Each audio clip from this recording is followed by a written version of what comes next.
Hey yo! yo! What's good, Wrestling Warriors? Strap in because you just crossed into BK Punk Wrestling, the all out high voltage, pedal to the metal mecca pro, pro wrestling chaos. Chaos. I'm your fearless host, Vin C Punk, and this is my tag team partner today, my son, Enzo Amore Punk.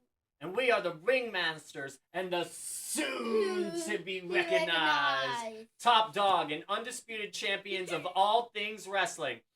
Here to break down last night's SmackDown with our signature Yay Boo review just 1 week away from Backlash. If you're pumped, blast that like button with a steel chair, choke slam that subscribe button, and give a flying knee to the bell icon to catch every explosive drop. Don't forget to vibe with us on TikTok, Facebook, and X. VK Punk Wrestling. We the ones for wrestling content. Hold tight. Before we jump into all the activities, we got a couple updates and a stacked show to dive into. So let's get this party started.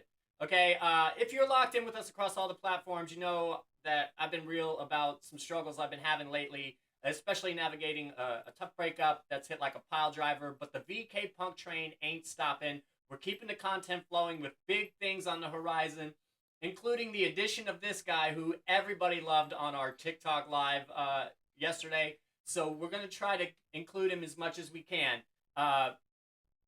So at Backlash, a new channel champion will rise as our title has been vacated. Stay tuned for our prediction War Games video later this week to see who's going to win. We're also eyeing NXT coverage soon and maybe even more wrestling promotions down the line. Small steps, big dreams, and you can help send us to the moon by sharing our videos and hyping our channel and growing the VK Punk Legion. Last night I was on TikTok for SmackDown. I was doing a live on TikTok for SmackDown. So this review is a bit lighter, not so in-depth with the play-by-play because I wasn't typing a script while watching it. But we're still bringing the heat. But before we do, we got one more thing to do. We got to give a roaring shout out to our sponsor, Capco Championship Belts. Forging gears so stunning it make any title holder quake. Their belts, WWE, UFC, boxing, you name it, gleam like they're ready to steal the show. Yeah, Enzo here has a belt. We were going to get into that in just a minute. If you want a custom strap that screams you, their design guru, Abdul, is the Randy Orton of belt crafting. Sly, precise, and lethal. Enzo Amore has their swag right now. He was just trying to show you. This is a custom belt we had made for him. It's a smaller size, and it's the NXT 2.0 belt with all the multicolors and a custom multicolored strap that I ordered. But that's not all, guys. I mean, that's an amazing piece of work. But they also have shirts, masks, jackets, the works. It's all pure gold. Head to their website, www.capcointernational.com, to check out their lineup. Tell them Vin or Enzo sent me. Sent me. Their Facebook or email for that VIP flex are all in the credits to this video, and their gear hits harder than a super kick to the jaw. All right, so now let's get into the review of last night's SmackDown. 1 week out from Backlash was a mixed bag of star power and messy feuds. Let's break it down segment by segment with our Yay Boo takes. So you know, the first thing we got was LA Knight and Damian Priest. The show kind of kicked off backstage with Damian Priest and Jacob Fatu in a heated shoving match. Priest vowing to reclaim the United States champion, or to claim it at least. LA Knight struts past, heading to the ring like nothing happens for his match against Priest, but he first grabs a mic. Knight's fired up, venting about being denied his U.S. title rematch last week, forced into a number one contender's bout instead. He points the finger at Priest's interference, saying it cost him his shot. Priest storms out, grabs a mic and admits that Knight's got a point, but shifting blame to Drew McIntyre's antics instead of his own. Priest claims that he was just shutting Drew up last week, not screwing with Knight. Knight gets it, but says Priest picked the worst time, leaving him high and dry. So Priest counters that Solo Sikoa was meddling, saved Knight from a Claymore pin. The blame game escalates, and both men are airing grievances. Priest says their scheduled match is later, but why wait? Knight's game, and a ref hits the ring to start the action. The match is intense, but Solo Sikoa jumps in, attacking Priest at ringside for a disqualification finish, which means that Damian Priest wins via disqualification. Post-match, Sikoa turns on Knight, but Priest and Knight team up, sending Sikoa packing. Priest sets up Sikoa for a South of Heaven through the announce table, but Jacob Fatu storms in, evening the odds. Fatu flattens everybody. And him and kind of Solo stand tall, leaving chaos in their wake. So this is going to get a yay.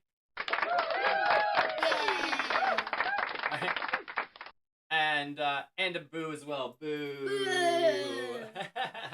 This segment was a roller coaster, really. Yay for the star-studded opener. Knight's promo was electric. Yeah. Pure LA Knight swagger. You want to do the yeah? Yeah. Yeah. One of the best talkers in the game, for real. Priest held his own, but across from Knight, it's tough to shine. The match had potential, but boo. Boo.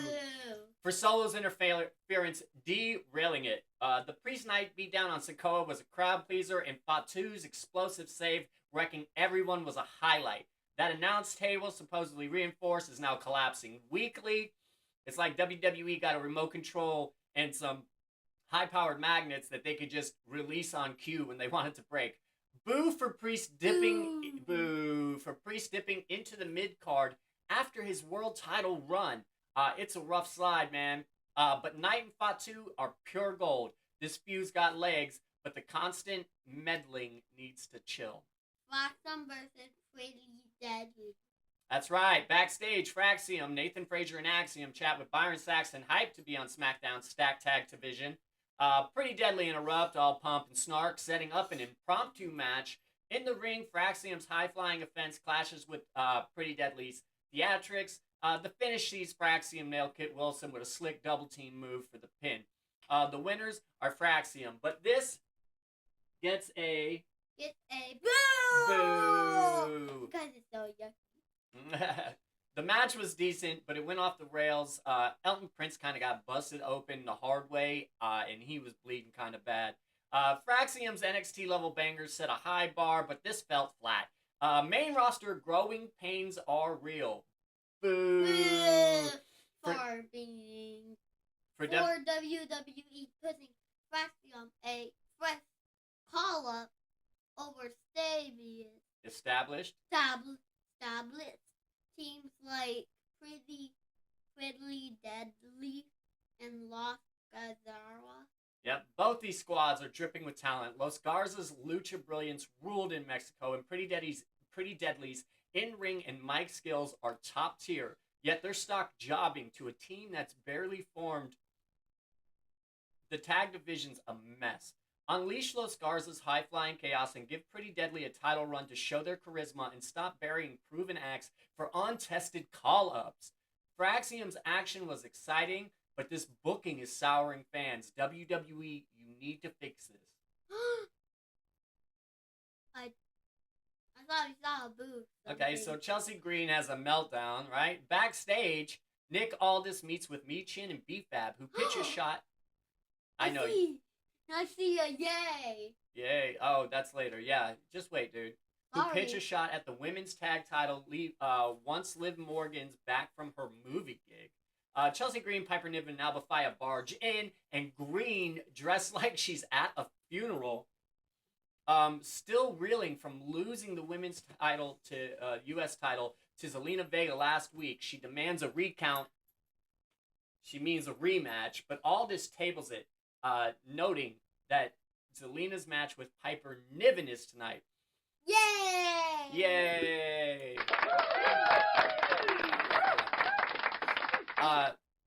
Green's dramatic meltdown is comedy gold. She's a heel you can't help but love.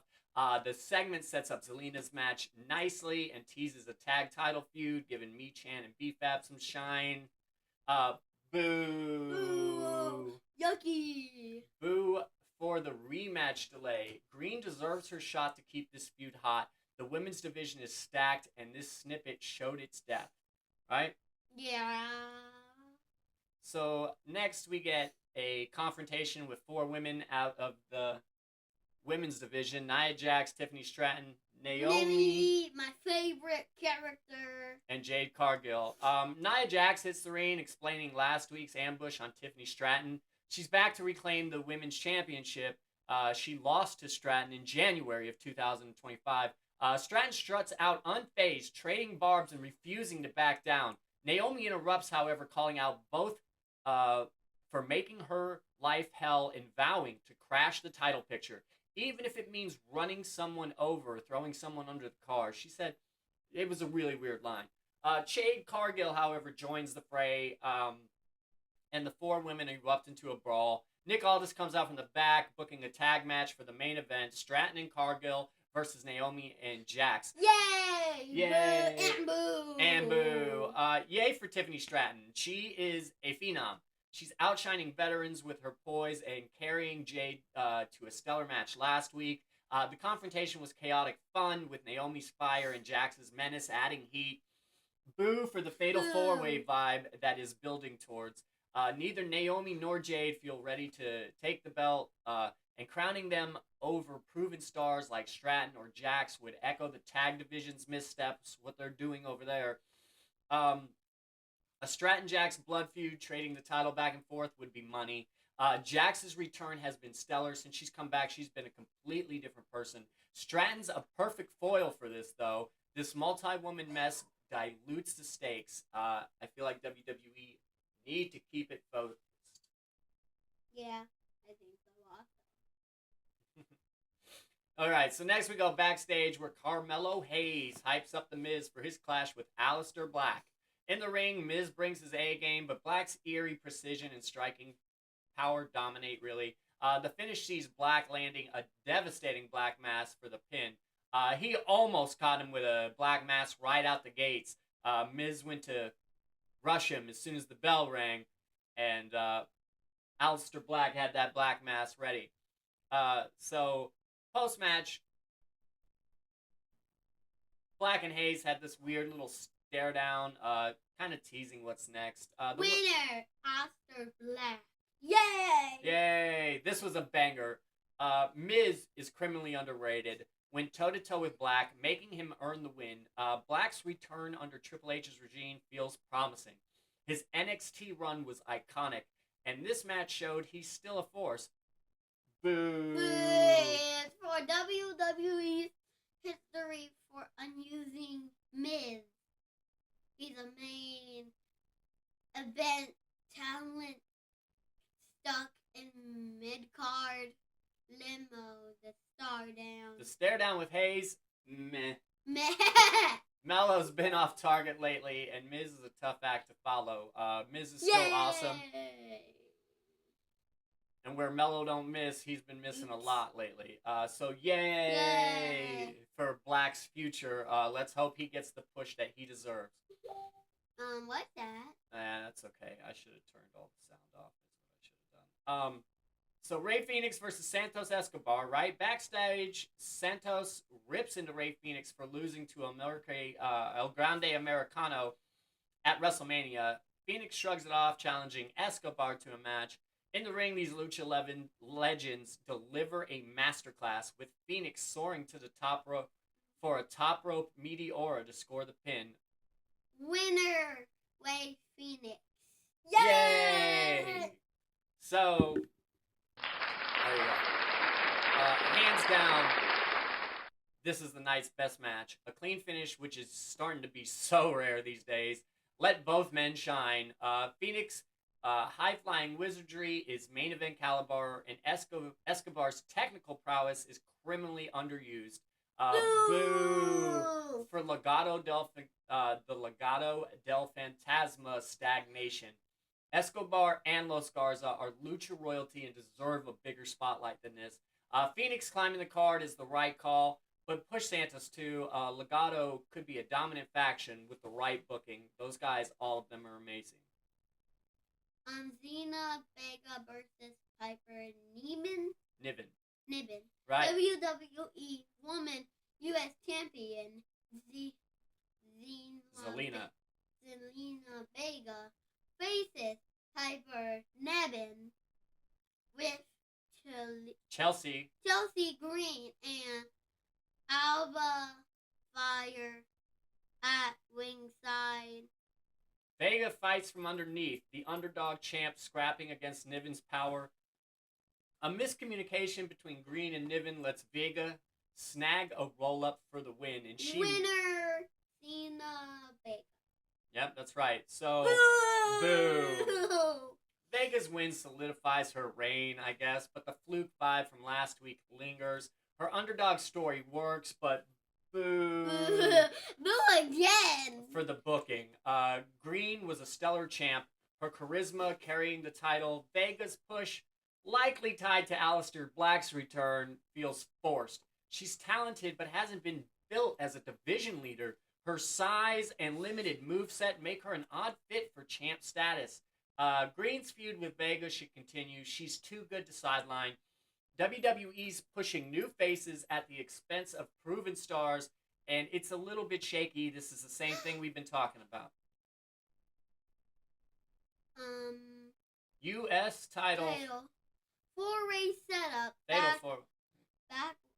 Backstage, Nick Aldis meets with Solo Sikoa and Jacob Fatu about the opening brawl. Aldis books Fatu to defend the U.S. title at Backlash in a triple threat against LA Knight and Damien. Sikoa argues that Drew McIntyre deserves the shot since he won last week, so Aldis makes it a fatal 4-way. Fatu's unbothered, vowing to mow everyone down. Sikoa accuses Aldis of screwing Fatu, but Aldis brushes it up. Yay and boo! Yay for Fatu's confidence and the stacked match. Knight versus Fatu is a feud worth continuing, and Priest's inclusion is kind of keeping him relevant at the moment. Boo for the overbooked battle. 4-way adding McIntyre muddies the water. Especially with Priest and Drew's side beef. A singles match between Knight and Fatu with Priest versus Drew as a separate bout would be cleaner. Multi-man matches are getting old, especially with the women's title likely going the same route. Let Fatu and Knight cook. Less is more at this point. Okay, so Randy Orton has a promo next. He hits the ring, unloading on John Cena. He calls Cena arrogant and selfish and an entitled brat who thrived as a PG-era cartoon character while Orton stayed true to himself. The crowd chants Cena sucks. Orton rips Cena's merch-driven motives, mocking his claim of rising WWE fans. The only thing Cena has raised is the prices of his merchandise. Orton vows to stop Cena from ruining wrestling, promising to punch Cena in his Lego-shaped head at Backlash. Lego-shaped head? Yeah. Post-break, R-Truth approaches Orton backstage, saying there's no way Orton beats his hero, Cena, who called himself the last real champion. Orton bristles, but Jimmy Uso calms things down, telling Truth to quit messing around. Yay! Do you have something to say about John Cena? John Cena is my favorite, and Naomi's my favorite. Yay! Yay! Orton's promo was a mic drop. His venomous takedown of heel Cena was Seth's kiss, rending their real history with kayfabe. Fire, hugging a kid, and hugging a kid en route, then unleashing hell. Peak Viper.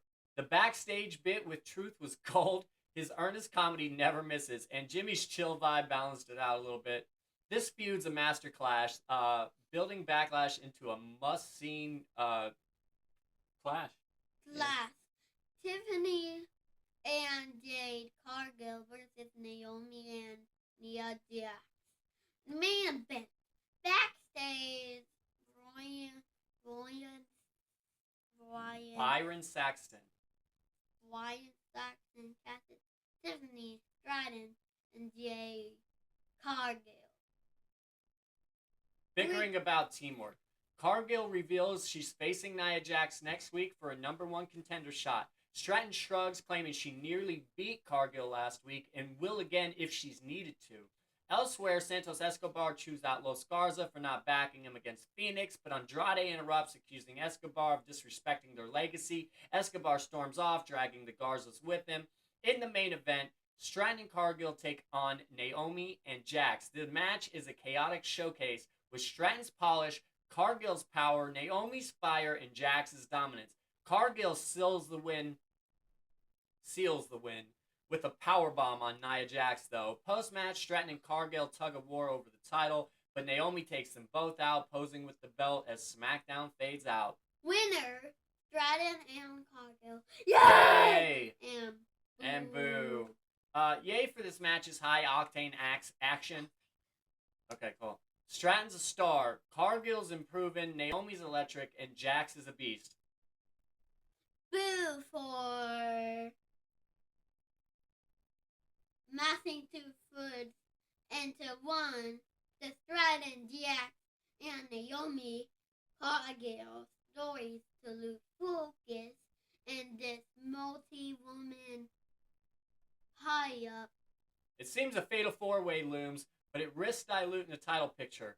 Let Stratton and Jax run their blood feud solo. It's got all the makings of a classic. So overall, the show grade here is boo! The SmackDown was a letdown. With Backlash looming, I expected a home 1-2 of the soul WWE's went in recent releases, but it was just there. Too many feuds are blending into convoluted multi-man or multi-woman messes, diluting the stakes. Standouts like Phoenix versus Escobar, Orton's promo, and Truth's comedy shined, but the constant interference and lack of clean finishes dragged it down. The talent's incredible, but WWE's overbooking is killing the vibe. Tighten it up and let these stars shine. Yo, wrestling legends, you're the pulse of BK Punk Wrestling, and we are stoked to have you in our corner. Real talk. Life's been throwing low blows lately, hitting harder than a brass knuckle punch. I've been open about my breakup and mental health struggles. If you follow our shorts on TikTok, and you know the deal then. But wrestling's my escape, and doing these shows is what keeps me grounded. We're not slowing down. NXT coverage may be coming soon.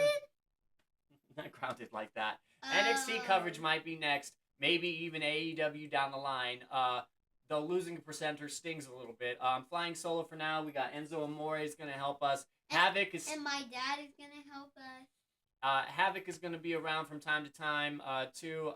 So we might hunt for new voices to join the squad. However, if you're struggling too, I feel you.